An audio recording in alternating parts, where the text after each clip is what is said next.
അടി അകലെയല്ലാതെ അടുത്ത് വന്നിട്ടില്ല. ഈ മന്ത്രിയുടെ അടുത്തുണ്ടായിരുന്നത് പോലീസുകാർ മാത്രമാണ്. അപ്പം പോലീസുകാർ ആരും അടുത്ത് വരാതിരുന്നപ്പോൾ അടുത്തു നിന്ന പോലീസുകാരുടെ കയ്യിൽ നിന്ന് മന്ത്രിക്ക് പരിക്ക് പറ്റിയെങ്കിൽ പിണറായി വിജയൻ ഇത് മനഃപൂർവ്വം ചെയ്യിപ്പിച്ചതാണ് എന്ന് പറയാനാണ് എനിക്കറിയാം. ഇന്നലെ മന്ത്രിക്ക് നേരെ ഉണ്ടായതിൽ കോൺഗ്രസിന് ഒരു പങ്കുമില്ല. നമുക്കറിയാം, ഒരു കരിങ്കൊടി അവർ 4 പേരുണ്ടായിരുന്നു.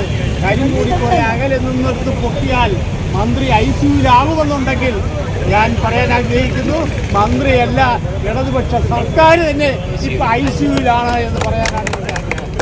ഇത് കേട്ടുകൊണ്ട് ഇവിടുത്തെ MLA അദ്ദേഹം ഇറങ്ങി ഗുണ്ടായുസം കാണിച്ചിരിക്കുകയാണ്. ഞാൻ ഇവിടുത്തെ ബഹുമാനപ്പെട്ട ഇടതുപക്ഷ പ്രവർത്തകരോട് ഞാനൊന്ന് പറയട്ടെ, മുങ്ങുന്ന കപ്പലിൽ ആരെങ്കിലും ചാടി കയറുമോ?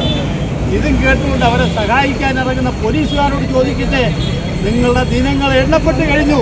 കേരളത്തിൽ എന്ത് സംഭവിക്കാൻ പോകുന്നു എന്ന് നിങ്ങൾ മനസ്സിലാക്കുന്നില്ലെങ്കിൽ 2 മാസം കൂടി കഴിയുമ്പോൾ നിങ്ങളത് മനസ്സിലാക്കും എന്ന് ഞാൻ തറപ്പിച്ച് പറയാൻ ആഗ്രഹിക്കുകയാണ്.